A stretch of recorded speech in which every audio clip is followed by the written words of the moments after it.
My concept design is an art installation with an approach of natural light and shadow using geometric patterns. This art installation is inspired by the layering concept of Monument Park by Callum Morton and the tessellated geometric shapes.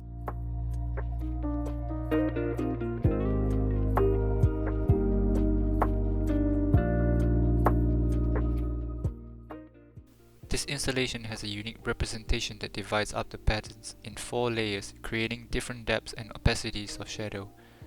I have made a similar model to test out the intensity and angles of the shadows projected by the geometric shapes.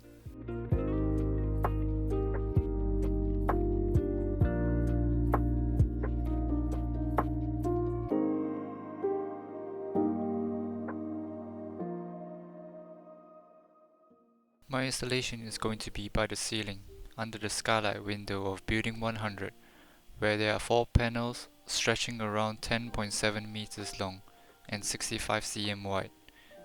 The transparent part of the installation will be made out of acrylic plastic and galvanized steel for the frame.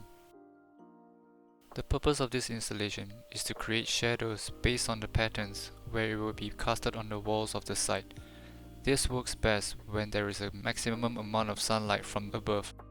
The reflections of these patterns symbolize the constant movement of time and the sun's intensity, which is a great way to tell inhabitants within the site when it's going dark for those who sometimes lose track of time.